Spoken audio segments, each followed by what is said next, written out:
Hello tout le monde, j'espère que vous allez bien. Je suis ravie de vous retrouver aujourd'hui pour un nouveau vlog lecture. Cette semaine, je vais terminer Omerta de Maureen Métairie. Je l'ai bien avancé hier dans la nuit. Il me reste ça à lire, alors je pense que ce soir il sera terminé. Et j'attends le moment avec impatience où je le termine pour vous en parler. Mais ce tome 2, il envoie du lourd. Et je me suis dit que j'allais vous présenter les petites lectures graphiques que je compte faire cette semaine. Parce que Aurélie, ma copine du conte livre romancienne, m'a prêté La sorcière aux champignons. Comme je la vois samedi, je me dis qu'il faut que je les lise cette semaine. Comme ça, je pourrai rapidement le lui rendre. Et j'ai trop hâte de me plonger dans ce petit manga qui a l'air trop mignon. Je vous lis le petit résumé. Luna est une sorcière noire, des champignons poussent sur ce qu'elle touche et son souffle contient des spores toxiques. C'est pourquoi personne n'ose l'approcher. Mais un beau jour, la sorcière solitaire fait une rencontre de rêve. Attention, attention, l'histoire de la sorcière aux champignons va commencer. Et c'est classé dans les shoujo, donc je suis curieuse de savoir comment ça va se mettre en place, mais il est trop mignon en tout cas ce petit manga. Et puis, je vous ai montré dans le vlog dernier deux bandes dessinées que j'ai pris pour mon petit frère au salon de la BD qui avait pas loin de chez moi. J'ai vu avec lui et je vais les lire rapidement avant de les lui donner. Comme ça, ça me permettra aussi de les découvrir et puis après, lui pourra les garder définitivement. Mais j'ai très hâte de découvrir. Et là, ça a l'air super sympa aussi. Alors, c'est une duologie, si je dis pas de bêtises. Donc, dans le Moyen-Âge de la guerre de 100 ans, avoir 10 ans et vouloir apprendre à lire est une vraie bataille. Pic est certain d'une chose, il ne sera pas bourreau comme son père, sa passion à lui, ce sont les plantes médicinales, intérêt que sa mère a tout juste eu le temps de lui transmettre avant d'être brûlée au bûcher des sorcières. Elle lui a aussi laissé une lettre, à lui qui ne sait pas lire. Pic va devoir grandir plus vite que ses copains, quitter son père et mettre un terme à leur longue lignée de bourreaux s'il veut apprendre à lire et découvrir ce que sa mère avait de si important à lui dire. Pour entourer cette lettre d'autant de secrets. Voilà, je suis très curieuse. En plus, je vois qu'il y a Cazeneuve et si je ne dis pas de bêtises, il me semble que c'est un des auteurs de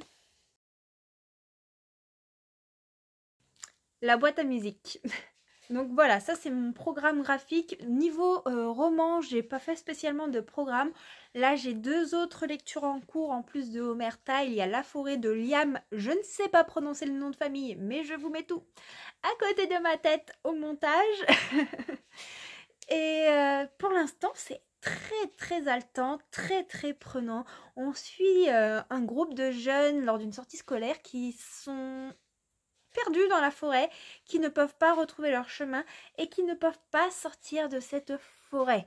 Voilà, tout ce que je peux vous en dire parce que je n'ai lu que 10% à peu près. C'est une lecture numérique que j'ai reçue il y a un petit moment déjà des éditions Inceptio et j'essaie de rattraper un peu mon retard dans les services presse numériques, mais c'est vrai que j'ai beaucoup de mal à lire de cette façon-là en ce moment. Et j'ai également un autre thriller en cours, mais cette fois-ci en lecture audio. Je ne me souviens plus du nom de l'auteur, mais le titre c'est Le couple d'à côté. Et là, on est sur une disparition d'enfants. Alors, j'ai commencé à mettre l'audio ce matin quand je me promenais avec Hiro. Et c'est hyper prenant. Euh, voilà, je pourrais avancer un peu dedans demain, puisque généralement j'écoute quand je vais promener Hiro, quand je bouge un petit peu, ou des fois en faisant le ménage, mais là je me suis plongée dans Downton Abbey, je me refais toutes les saisons, en fait, je me refais les premières saisons puisque je n'ai pas vu les dernières et voilà, en ce moment je suis dans une période où j'aime bien tout ce qui est série dans des mœurs un peu historiques avec des événements réels qui ont pu avoir lieu. J'adore tout ce qui touche à l'aristocratie anglaise et tout ça, voilà, je me régale à regarder ça. J'ai passé également la journée à faire du montage et une partie de la nuit aussi puisque j'arrive pas à dormir, j'ai énormément d'insomnie et je dors plus sur le matin en ce moment. Et après c'est vrai que le matin je dors pas énormément, mais comme je bouge beaucoup, si je vais me coucher trop tôt, le problème c'est que je dors pas et je dérange Gauthier qui lui doit se reposer parce qu'il a de la route pour aller bosser. Moi, je dois refaire le point demain avec le médecin concernant ce qu'il en est. Mais sachant qu'on vient de me passer en ALD, il y a peu de chances qu'il me fasse reprendre. Mais il faut que je voie avec lui parce que j'ai des petits soucis avec mes traitements. Bref, je ne vais pas vous ennuyer avec ceci. Et j'ai très hâte d'avancer dans cette lecture et de terminer Omerta pour venir vous en parler très rapidement.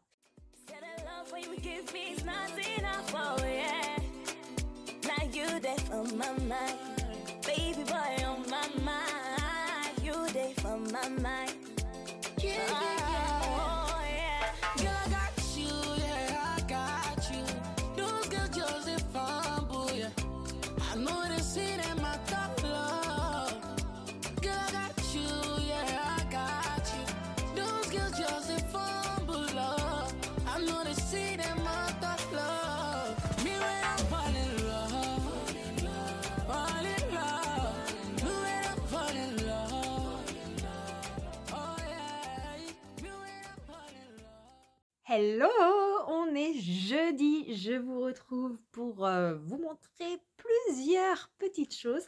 Alors je sais pas si vous avez vu, j'ai ma couleur et ma coupe de cheveux qui a été refaite. J'ai une copine qui est coiffeuse qui est venue m'y faire à la maison ce matin parce qu'elle savait que en ce moment financièrement je peux pas trop me permettre de lâcher plus de 100 € dans le coiffeur. Donc c'est super agréable, c'est super gentil à elle et en plus comme ça je suis sûre que c'est super bien fait. Du coup, je suis trop contente et j'ai terminé Omerta, le tome 2 de Maureen Métairie. Je l'ai terminé hier, je ne l'ai pas terminé le soir où je vous en ai parlé.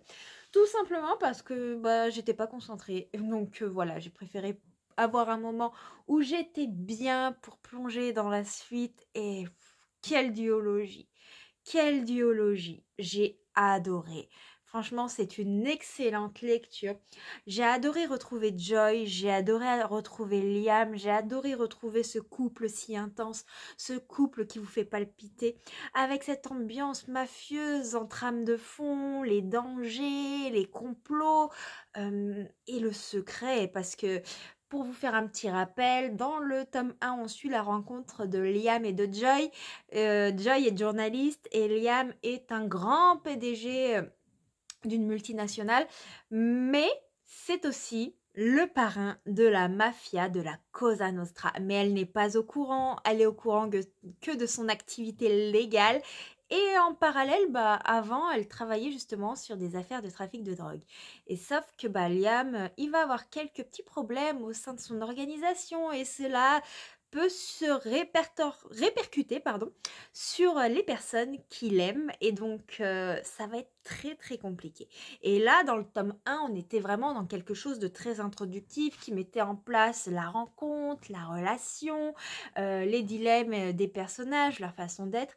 Et ce tome 2 est plus centré sur l'action, les problématiques. On est pris en haleine, on est pris en étau, on n'arrive pas à lâcher le récit. Enfin, c'est vraiment une histoire extraordinaire qui m'a fait passer un super moment. J'ai adoré le personnage de Liam, j'ai adoré le personnage de Joy. On voit vraiment que les sentiments ne se contrôlent pas, qu'il y a plus fort que les obligations.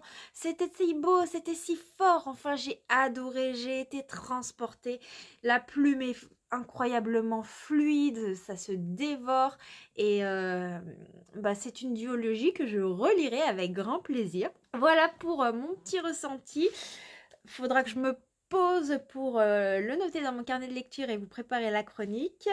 Et j'ai eu 2 petites réceptions de service presse que Gauthier m'a sorti de la boîte aux lettres là en rentrant du travail. Donc je vais les ouvrir avec vous.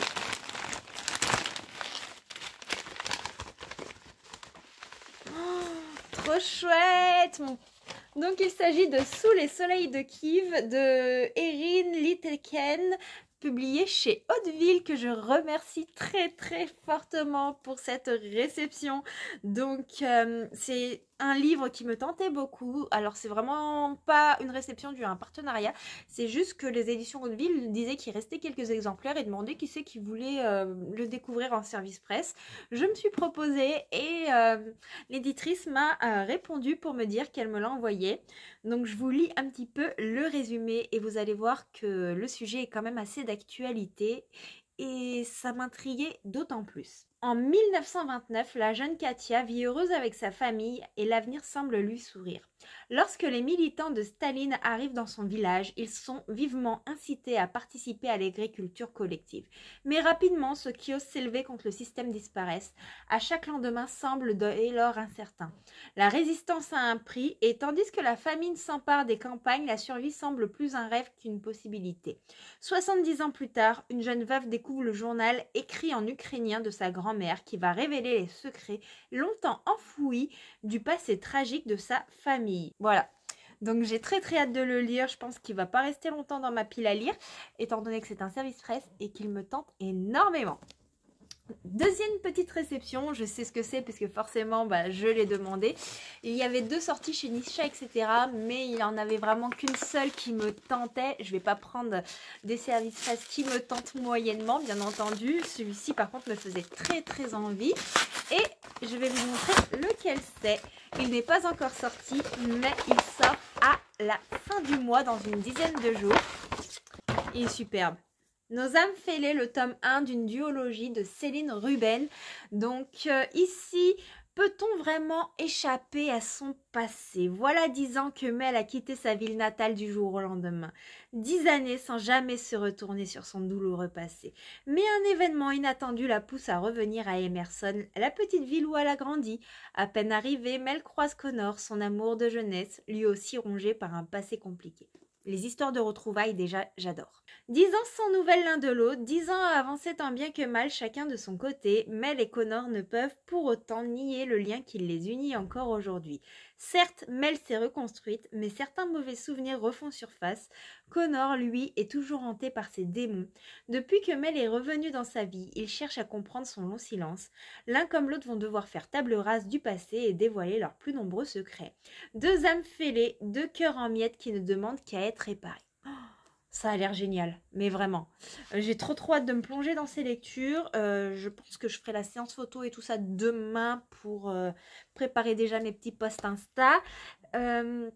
Niveau lecture en cours, je suis toujours dans la forêt de Luca Tatim, je sais pas comment ça se prononce, je suis désolée pour l'auteur, mais je sais vraiment pas comment prononcer son nom, je m'en excuse par avance.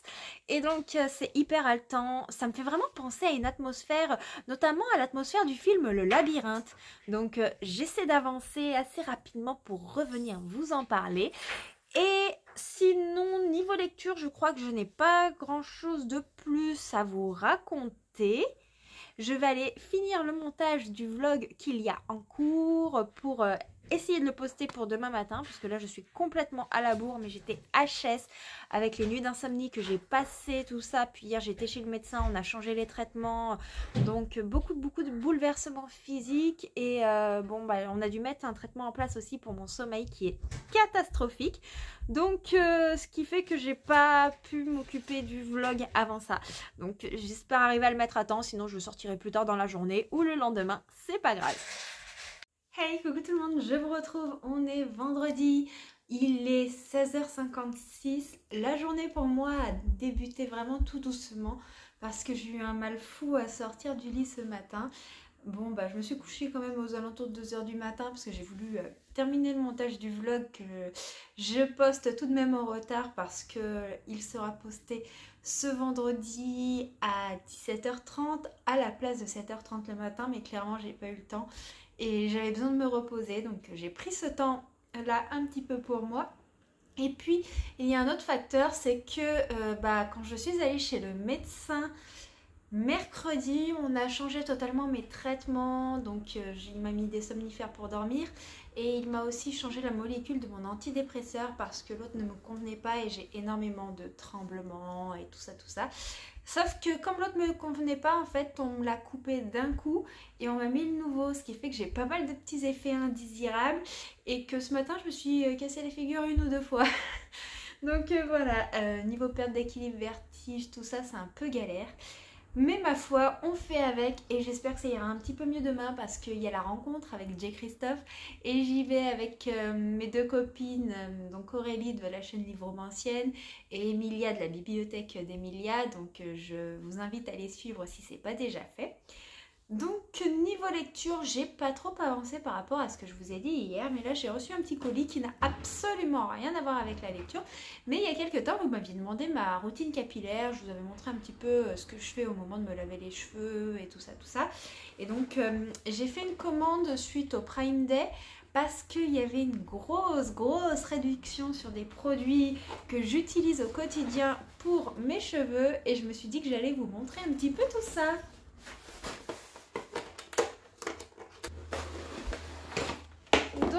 Voilà, on a le pack Redken que j'ai eu pour même pas 25 € alors qu'il faut compter aux alentours de 15 € la bouteille de chaque en temps normal. Alors j'ai vraiment pas hésité, sachant que j'en ai quasiment plus. J'ai plus de soin, il me reste un fond de shampoing. Et donc je vais vous présenter un petit peu ces produits. Alors moi j'ai pris la gamme pour cheveux colorés. J'en ai une qui est pour cheveux secs, pour les nourrir et tout ça. Et j'en ai une pour cheveux colorés et généralement j'alterne. Je fais un coup l'un, un coup l'autre au moment des shampoings. Alors, ici on a le shampoing qui a un pH de 5.0 qui est pour cheveux colorés. Il sent super bon. Moi j'adore son odeur. Et c'est vraiment un produit de qualité parce que en fait les shampoings ils sont super chers mais ils sont de tellement bonne qualité qu'on en met vraiment très peu sur le cheveu et ça mousse très bien du moment que votre cheveu est bien mouillé. Ici on a l'après-shampoing qui va également avec, qui est incroyable également. Et là on a un soin que j'ai encore jamais utilisé mais qui fait partie de la marque. Et donc c'est pour protéger les cheveux et tout ça.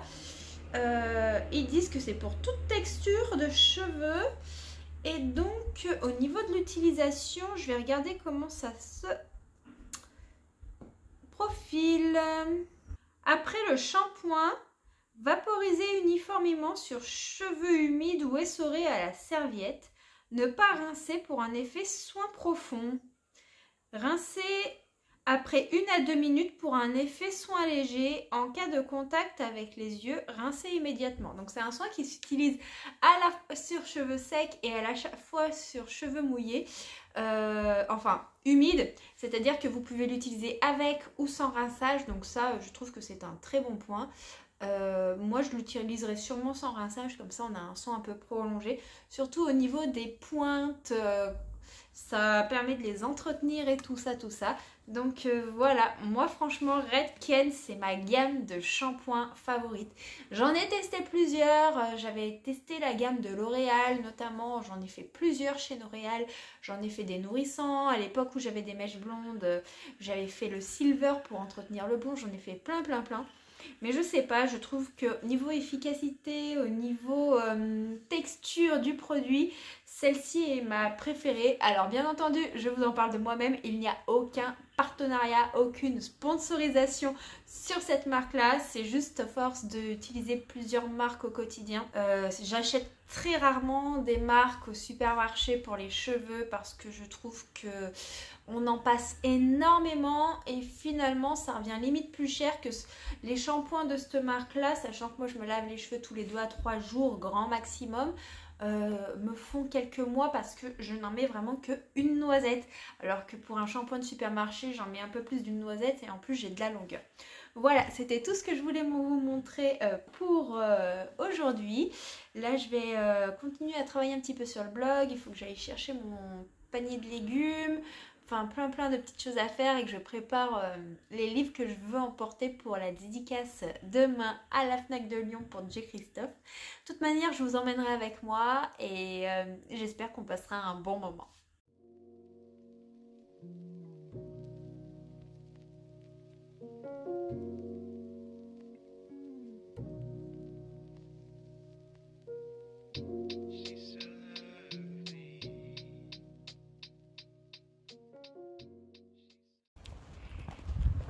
Hey, coucou tout le monde, on est samedi. Là, je suis en train de me diriger pour aller à la gare. Je vais retrouver Aurélie de Livourne-Ancienne à Grenoble. Et toutes les deux, on va aller rejoindre Émilie de la bibliothèque d'Emilia à Lyon pour la dédicace de J. Christophe. Alors, J'avais un petit souci, c'est que je savais pas quel livre prendre. Et prendre les 3 tomes de Nevernight plus l'Empire du Vampire, j'avais peur que ça me fasse trop lourd pour la journée. Donc je n'ai pris que le premier tome de Nevernight. Et j'ai pris du coup le tome de l'Empire du Vampire. Et rien que ça pèse déjà une blinde. Allez, on se retrouve un petit peu plus tard et puis je vous embarque avec nous.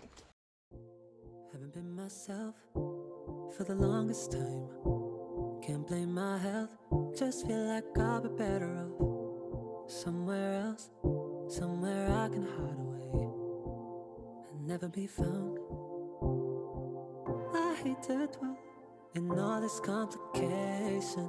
I know I'll find my way out soon, but I don't want to burden you till I feel right as rain, right as rain. But just know you keep my heart, keep my heart, keep my heart beating.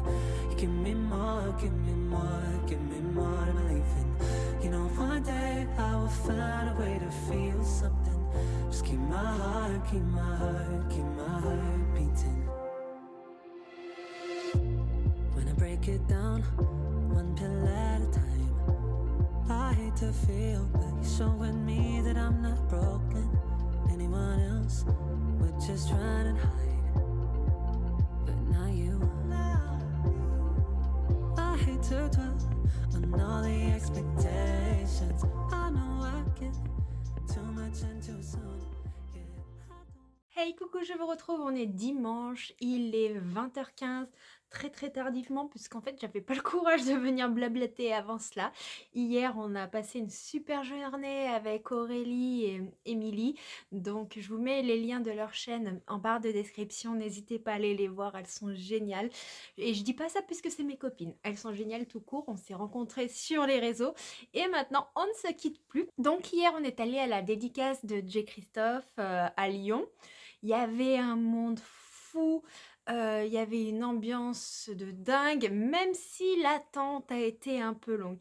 Alors, il y a Émilie qui est venue nous chercher avec Aurélie à la gare de Lyon-Part-Dieu. Et puis après, on s'est baladé, on est allé à Gibert, on a mangé à Noukadamia, je crois que ça s'appelle, un truc où ils font des nouilles chinoises avec des raviolis et tout. Mais un délice, on s'est régalé. Ensuite on s'est dit bon, on a un petit peu de temps avant la dédicace, on va faire un tour. Et puis il y a Aurélie qui a perdu sa veste, donc on a fait demi-tour et malheureusement on n'a pas retrouvé sa veste et les gens ne se sont pas arrêtés pour dire hop, vous avez perdu quelque chose. Donc bon, ça c'est un petit peu le côté dommage de la journée, mais le fait qu'elle ait perdu sa veste nous a permis de retourner plutôt vers la Fnac et de pouvoir être dans les 100 premiers pour pouvoir assister à la conférence de J. Christophe et être dans les premiers à se faire signer un livre, sachant qu'on arrivait vers la Fnac aux alentours de 13h30, 13h45 et on n'a pas dû avoir notre signature de livre avant 17h30, 17h45. Donc autant dire qu'on a été très patiente et je pense que vu la queue qu'il y avait derrière nous, il y en a qui ont dû être laissés sur le carreau. Mais si j'avais espoir qu'il y ait d'autres livres hormis les deux Sexus de J. Christophe, parce que j'avais très envie de prendre Aurora Squad et de me le faire signer, il n'y avait que les deux Sexus, mais j'ai eu une signature sur mon tome de l'Empire du Vampire. Alors moi j'ai pas pris la version ultra collector parce que je la trouve moins belle. Je trouve que le rouge et noir ça correspond plus au vampire que le jaune doré, voilà. Après c'est une question de goût, hein, chacun les siens. Donc j'ai ma petite signature de l'auteur, je vais vous montrer ça juste ici, je suis trop contente. En plus il y a Émilie qui a fini de le lire, elle l'a adoré. N'hésitez pas à aller voir le vlog où elle en parle, d'ailleurs elle parle aussi de notre journée, vraiment topissime. Et je me suis fait signer le premier tome de Nevernight. J'ai pas pris les 3 tomes avec moi puisque c'est des pavés et c'est hyper lourd, j'ai hésité, mais si j'avais pris une petite valise pour tout transporter tout au long de la journée, ça m'aurait saoulé clairement, et en plus dans le train, au resto, ça aurait pas été pratique. En plus il y avait des escaliers à monter et tout, pour accéder à l'espace conférence. Donc là, j'ai fait signer que le premier tome de Nevernight, mais voilà, j'ai quand même une signature de Dieu Christophe. Bon, l'écriture est difficile à relire. Alors, c'était super fun, puisque quand il est arrivé, il y a tout le monde qui l'a acclamé. Il est hyper grand, hyper sympathique. Il est aussi très très sensible, puisque pendant la session questions-réponses de la conférence, en fait, il disait que même s'il écrivait des trucs qui étaient quand même assez hard, il y avait certaines scènes qui le remuaient et qui faisaient qu'après il pouvait pas toucher l'écriture pendant quelques jours. Enfin, c'était très très chouette. C'est un auteur qui est très proche de son public et surtout, je trouve qu'on est hyper chanceuse d'avoir pu rencontrer un auteur d'une si grande renommée en France, du côté de Lyon. Donc moi je suis pas lyonnaise, mais on en a pourquoi 1 h 30 en train, donc c'est facilement faisable. Sachant que hier je me suis dit que je vous ferai un petit peu le bilan de la journée hier soir, mais sachant que les trains étaient gratuits en Rhône-Alpes ce week-end, même si on a payé l'aller avec Aurélie, puisqu'en fait l'annonce de la gratuité des transports a été annoncée bien après que nous on ait prévu nos billets à l'avance. Donc on n'a pas payé le retour par contre, mais comme c'était gratuit, il y avait un monde de dingue. Et sur le retour, en fait, on rentrait à peine dans le train. C'est-à-dire que les portes, elles avaient du mal à se fermer. On était serrés comme des boîtes à sardines. Nous, on voulait manger notre cookie qu'on avait pris au Starbucks, mais on en a trop chié. Voilà, hein. Désolée pour le mot, pour le manger. En plus, moi, je passe le cookie à Aurélie. Et là, il s'effrite dans mes cheveux. Enfin voilà, on a quand même passé une super journée, mais c'est vrai que dans les transports, ça n'a pas été très très agréable. Et après, il n'y avait plus de tram. Et rentrer dans Grenoble la nuit, c'est un peu chaud. Il se passe des choses pas très cool à Grenoble. Et parfois, en fait, on a un peu peur de se promener toute seule. On n'est pas tranquille. Donc, j'ai proposé à Aurélie que Gauthier vienne nous chercher à la gare et qu'il la ramène chez elle avec moi. Et après, on rentrerait. Et puis, Aurélie, elle a eu la gentillesse de nous offrir les pizzas. Donc, on a encore passé une soirée entre copines avec nos hommes. Et c'était trop, trop, trop chouette. Mais forcément, aujourd'hui, il y a eu le contre-coup de cette super journée. Donc, forcément, c'était grasse matinée. Et puis après, une journée de chill en pyjama, à la maison, à bouquiner, à regarder des séries. Enfin, une journée sans prise de tête, où on s'oblige pas à faire des choses. Ça fait trop, trop du bien, moralement parlant. D'ailleurs, j'en ai profité pour plonger dans les 2 tomes de La sorcière aux champignons que m'a prêté Aurélie de Tachibana Higuchi. Et j'ai passé un super moment. Alors j'avais commencé le tome 1, mais c'est vrai que j'étais très fatiguée, donc j'avais pas avancé. Et là, j'ai lu le tome 1 et 2 aujourd'hui. Et c'est très très mignon. Normalement, vous avez dû voir un petit moment lecture que je vous ai filmé. Donc vous avez un petit peu des petits inserts du graphisme. Et c'est très tendre. On suit, comment elle s'appelle déjà, Luna. C'est une sorcière qu'on appelle une sorcière noire parce que elle crée des champignons partout où elle passe. Et en fait, c'est toxique, ça crée des espèces de miasmes et tout ça. Et on peut pas la toucher à même sa peau sans être affectée donc par le poison. Et forcément, elle est pas bien vue par les gens du village. Elle est rejetée parce qu'elle est différente. Enfin, tout tourne autour de ça. Puis il va y avoir une rencontre qui va bouleverser un petit peu son quotidien. On est dans une histoire qui est caractérisée comme du shoujo. Et au niveau de la douceur des graphismes, au niveau des dialogues, de la tendresse qui se dégage, oui, c'est très très caractéristique du shoujo. Mais on a surtout un monde de fantaisie qui se dépeint avec énormément de douceur. Vous savez, ça fait cet petit esprit cocooning quand vous regardez un dessin animé pour enfants où c'est plein de mignonneries mais avec des valeurs assez fortes sur l'acceptation, sur plein de petites choses comme ça de la vie courante, sur le respect d'autrui, et là c'est un peu ce même effet en fait que j'ai eu en lisant ces 2 premiers tomes. Donc avec un plaid, un petit chocolat chaud ou une petite tisane en mode cocooning, une petite bougie pour une ambiance un petit peu automnale, Halloween, ce genre de manga c'est vraiment topissime. C'est très très introductif ces premiers tomes, mais je pense que la suite pourrait être vraiment très très intéressante. Enfin, j'ai passé un super moment. Je suis toujours dans ma lecture de La Forêt de Luca Tati. Je sais toujours pas comment se prononce son nom de famille, donc je vais pas essayer de l'écorcher. Je vous mets la photo comme d'habitude juste à côté de moi du livre. Pour le moment, j'aime vraiment beaucoup. Après, c'est un thriller, donc c'est pas le genre de roman que j'arrive à dévorer rapidement. Et puis avec le coup de barre, en fait, je me mettais à lire aujourd'hui, puis je me rassoupissais un petit peu dans le canapé, je me remettais un petit peu à somnoler. Donc j'ai préféré après me poser, regarder les vlogs qu'ont sorti Émilie et Aurélie sur nos journées d'hier. Ils sont top. J'ai adoré et voilà, j'ai passé vraiment une journée détente aujourd'hui. Et Aurélie hier m'a prêté, je vais vous montrer, une bande dessinée que je veux découvrir depuis très très longtemps. Grimoire noir du coup de Yana Bogatch et Vera Grunti. Donc je vous en reparle dans le vlog prochain, je compte le lire la semaine prochaine et normalement je devrais recroiser Aurélie la semaine prochaine, enfin ça reste à s'organiser encore, mais on devrait se revoir d'ici peu, donc comme ça je pourrais lui rendre ses bouquins et me replonger dans une ambiance un petit peu creepy, un petit peu spooky, puisque c'est une bande dessinée parfaite pour Halloween, ne serait-ce que par la colorisation. Je vous ferai des planches plus détaillées prochainement, parce que ce sera plus intéressant quand je le lirai, mais honnêtement, je trouve que l'ambiance de la bande dessinée est juste parfaite pour cette saison. Donc je vous en reparle bientôt plus en détail avec un petit résumé. Sur ce, je vais vous laisser là pour aujourd'hui. Je vous retrouve demain dans le prochain vlog pour moi et puis pour vous, ce sera la semaine prochaine.